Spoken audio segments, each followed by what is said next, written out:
오늘은 우리가 미가서 13번째 시간으로 하나님이 원하시는 것이라는 제목으로 같이 말씀을 나누도록 하겠습니다.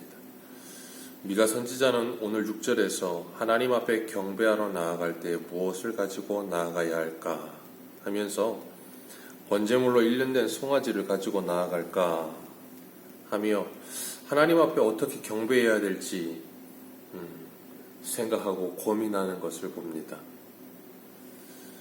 이런 미가 선지자의 마음이 우리들의 마음이 되어야 할 줄로 믿습니다. 하나님께 나아갈 때 우리가 어떻게 하나님께 예배해야 할까? 하나님이 받으시는 예배는 무엇일까? 고민하고 하나님 앞에 예배할 수 있는 마음가짐이 우리에게도 필요합니다. 그냥 시간이 되어서 예배를 드리거나 아무런 의미 없이 예배 드린다면 하나님께서는 우리의 예배를 받지 않으실 거예요. 하나님이 받으시는 예배, 그것이 무엇일까 하는 생각이 우리들에게 필요한데, 구약시대에 보면 미가 선지자나 아니면 이사야 선지자나 예레미야 때나 말라기 때나 이 바벨론 포로 전이나 포로 후나 이스라엘 백성들의 모습을 보면 그들의 신앙생활에 큰 변화가 일어나지 않는 것을 봅니다.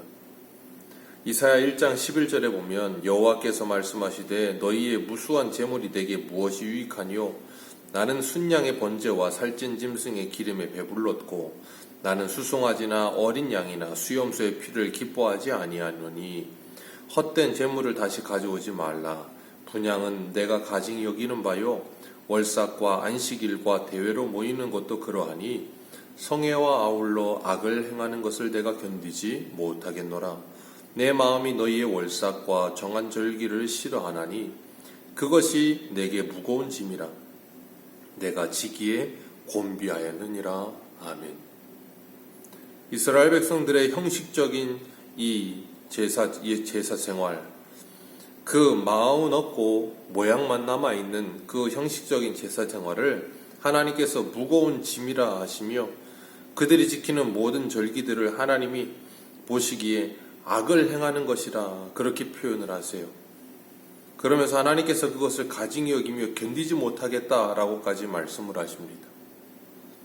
아모스서 4장 4절에서 5절에는 이렇게 말씀하세요. 너희는 베델에 가서 범죄하며 길갈에 가서 죄를 더하며 아침마다 너희의 희생을 3일마다 너희 11조를 드리며 누룩 넣은 것을 불살라 수은제로 드리며 낙헌제를 소리내어 선포하려무나 이스라엘 자손들아 이것이 너희가 기뻐하는 바니라 주 여호와의 말씀이니라.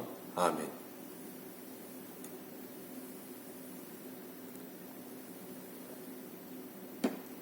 하나님께서 이스라엘 백성들을 향하여 말씀하시기를 베델에 가서 그리고 길갈에 가서 범죄하며 죄를 더한다. 아침마다 희생을 3일마다 11조를 드린대요. 얼마나 그 일에 열심을 다했는지 몰라요. 그런데 하나님께서 뭐라 그러시냐면 이것이 너희가 기뻐하는 바니라 라고 말씀하세요. 하나님이 기뻐하시는 것이 아니라 이스라엘 백성들 스스로 자신들이 자신들의 신앙의 만족을 위해서 하나님 앞에 이 모든 일을 행하고 있었다는 거예요. 그러니까 하나님은 이 일을 기뻐하지 않으신다는 거예요. 그런데 자신들이 기쁘고 자신들의 만족함을 누리는 것을 위해서 이렇게 종교적인 열심을 다했다는 거예요. 그래서 로마서 10장의 말씀처럼 하나님의 의는 모르고 자기의 의를 세우려고 하나님의 의에 복종하지 않는 상태가 되어버리는 거지요. 다윗도 이런 것에 대한 고민이 있었어요. 그가 우리아의 아내 바세바를 범하고 우리아를 죽이고 난 후에 깨닫지 못할 때 하나님께서 나단 선지자를 보내셔서 그를 굉장히 책망하시고 그 죄를 지적하셨을 때 다윗이 시편 51편을 씁니다. 그 시편 51편을 쓰면서 16절과 17절에 이렇게 말해요. 주께서는 제사를 기뻐하지 아니하시나니 그렇지 아니하면 내가 드렸을 것이라. 주는 번제를 기뻐하지 아니하시나이다. 하나님께서 구하시는 제사는 상한 심령이라. 하나님이여 상하고 통회하는 마음을 주께서 멀리하지 아니하시리이다. 아멘. 하나님께서 원하시는 제사는 번제를 드리거나 짐승을 잡아드리는 제사가 아니라 우리의 상한 심령이라 그렇게 말씀을 하세요. 사무엘도 아말렉을 진멸하라는 하나님의 말씀을 어기고 아가강을 살려오고 살찐 짐승들을 살려왔던 사울을 향해서 크게 책망하면서 하는 말이 여호와께서 번제와 다른 제사를 그의 목소리 청종하는 것을 좋아하심 같이 좋아하시겠나이까? 순종이 제사보다 낫고 듣는 것이 수양의 기름보다 나으니 라고 말씀하고 있어요. 하나님께서 하나님의 말씀을 청종하는 것을 좋아하시지 번제와 다른 제사 드리는 것을 더 좋아하겠습니까? 순종이 제사보다 낫습니다. 듣는 것이, 하나님의 말씀을 듣는 것이 수양의 기름보다 낫습니다 라고 말씀하세요. 하나님이 원하시는 것, 하나님이 요구하시는 게 무엇인지 알고 있습니까? 라고 하면서 사울을 책망하는 거죠. 호세아 선지자도 나는 인애를 원하고 제사를 원하지 아니하며 나는 번제보다 하나님 아는 것을 원한다 라고 말씀하세요. 하나님께서 번제보다 하나님을 아는 것을 원하시고 제사가 아니라 인애를 원하신다 하십니다. 그런데 이스라엘 백성들은 정반대로 가는 거예요. 인애보다는 제사를, 하나님을 아는 것보다는 번제를. 왜 그런가 하면 그런 것에 대해서, 하나님께 예배하는 것에 대해서, 아니면 하나님께 예물을 드리는 것에 대해서, 그리고 하나님과 교제하는 것에 대해서 아무런 관심이 없기 때문에 그래요. 하나님은 이스라엘 백성들에게 내가 원하는 것이 무엇인지 너희들은 나에게 관심이 있느냐라고 물으시는 거예요. 그런데 이스라엘 백성들은 그런 거에 관심이 없어요.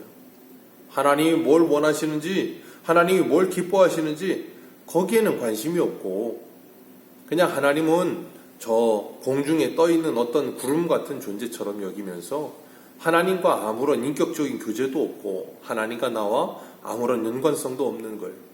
하나님에게 관심도 없는 거예요. 그냥 하나님은 내 소원을 들어주고 나를 병들지 않게 해주고 내가 큰 사고 없이 잘 지낼 수만 있게 해주면 그걸로 괜찮은 존재 정도로만 생각을 하고 있는 거예요. 그래서 하나님께서 아모스서 5장 21절과 24절에 이렇게 말씀하세요. 내가 너희의 절기를 미워하며 멸시하며 너희의 성회들을 기뻐하지 아니하나니 너희가 내게 번제나 소제를 드릴지라도 내가 받지 아니할 것이요 너희의 살찐 희생의 화목제도 내가 돌아보지 아니하리라. 내 노랫소리를 내 앞에서 그칠지어다. 내 비파 소리도 내가 듣지 아니하리라. 오직 정의를 물같이 공의를 마르지 않는 강같이 흐르게 할지어다. 아멘. 하나님은 공의와 정의를 행하는 것을 원하신다라고 말씀하세요. 오늘 미가도 본문 7절에서 천천의 수양과 만만의 강물 같은 기름을 하나님이 기뻐하실까? 하나님은 그런 거 기뻐하시는 분이 아니다라고 말씀을 하시는 거예요. 다윗은 하나님이 원하시는 것은 상한 심령이라 그랬고, 사무엘은 하나님의 말씀을 듣는 것이 하나님의 말씀을 듣는 것과 순종하는 것을 원하신다 하셨고, 아모스 선지자는 공의와 정의를 행하는 것을 원하신다 하셨고, 호세아 선지자는 인애를 원하고 하나님을 아는 것을 원한다 하셨어요. 하나님을 알지 못하면 호세아 4장의 말씀처럼 이 백성이 하나님을 알지 못함으로 망하는 거예요. 하나님을 아는 지식이 없으니 하나님이 뭘 요구하시는지 모르는 거예요. 하나님께 관심이 없어요. 그냥 내 할 도리만 다 하면 된다라고 말하는 거예요. 하나님하고 상관없고 이거 하라고 하니까 난 이것만 하면 됐다. 난 이거 했으니까 내 할 의무는 다 했다는 거예요. 거기에 어디 하나님과 무슨 교제가 있겠습니까? 그냥 비즈니스 관계죠. 오늘 본문 8절에 우리 8절 같이 한번 읽습니다. 시작. 사람이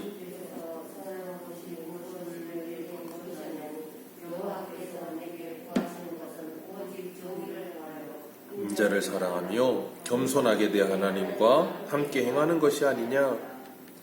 하나님께서 사무엘을 통해서, 호세아를 통해서, 아모스를 통해서, 이사야를 통해서 하나님이 원하신다 하시던 그 모든 것들을 8절에 말하고 있어요. 하나님께서 너희들에게 요구하시는 것, 정의를 행하고, 그 다음에 뭐예요? 인자를 사랑하며, 정의를 행하고 이웃을 사랑하며, 그리고 겸손하게 내 하나님과 함께 하는 것이 아니겠느냐라고 말씀을 하세요. 미가 선지자의 말이나 구약의 모든 선지자들의 말이 다 동일하죠. 이것이 하나님이 요구하시는 것이다 라고 말씀하세요. 그런데 이스라엘 백성들은 이것이 싫은 거예요. 왜냐하면 귀찮지요. 이것은 정의를 행하고 이웃을 사랑하며 겸손히 하나님과 함께 행하는 것, 그러니까 쉽게 말하면 그들의 일상과 삶을 하나님의 말씀에 순종하며 사는 것을 요구하시는 거예요. 그런데 그건 싫은 거예요. 왜? 그들의 일상과 삶은 자기들의 마음대로 살고 싶거든요. 마음대로 죄짓고 마음대로 범죄하며 살고 싶고, 그러면서 예배당 안에 들어와서 하나님께 예배를 한번 드린 것으로, 내 의무는 다 한 것으로, 나는 예수 믿는 사람이니까 예배당에 와서 예배 한번 드렸으면 그걸로 된 거지, 내 일상을 관여하지 말라는 거예요. 내 생활을 관여하지 말라는 거예요. 거기까지 하나님이 관여하시는 것은 나를 원하지 않는다는 거예요. 그러니 그들의 예배와 그들의 삶은 분리되어 있죠. 아무런 영향을 주지 못해요. 삶의 변화가 일어나지 않죠. 그건 하나님이 가증히 여기시는 바요, 악을 행하는 것이라 그렇게 말씀하세요. 그건 하나님을 믿는 것이 아니라 그렇게 말씀하신다고요.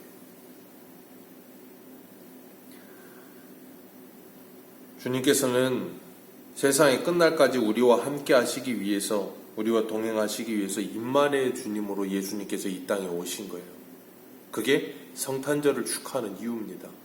우리와 함께 하시려고, 우리와 함께 하시면서 뭐 하려고요? 하나님의 공의와 정의를 행하며 이웃을 사랑하며 겸손히 하나님과 함께 동행하게 하시기 위해서. 그런데 이게 쉽지 않죠. 결코 쉽지 않습니다. 그래서 하나님과 함께 동행하는, 겸손히 하나님과 함께 동행하는, 왜요? 이웃을 사랑하는 게 얼마나 힘듭니까? 공의와 정의를 행하는 것이 얼마나 쉽지 우리는 잘 알고 있습니다. 이웃을 사랑하기보다 미워하는 것이 우리의 본성과 더 많고 더 빨라요. 그런 우리들이 하나님의 말씀에 순종하여 그렇게 살아간다는 것, 우리가 잘 할 수 없다는 걸 알아요. 그래서 뭐예요? 겸손히 하나님과 동행하는 거예요. 하나님의 은혜를 구하며 하나님과 함께 하는 거예요. 그럴 때 하나님께서 우리를 통하여 하나님의 아름다우신 뜻을 이루어 주실 거예요. 하나님은 우리가 그렇게 공예배뿐 아니라 삶으로의 예배도 이 공예배의 연장선상 속에 있기를 원하시는 거예요. 그래서 사도 바울은 고린도전서의 말씀에 15장에 이렇게 말해요. 깨어 믿음에 굳게 서서, 16장에 남자답게 강건하여 모든 일을 사랑으로 행하라. 사랑으로 행하라. 하나님을 사랑함으로 공의와 정의를 행하고 이웃을 사랑함으로 겸손히 하나님과 함께하라.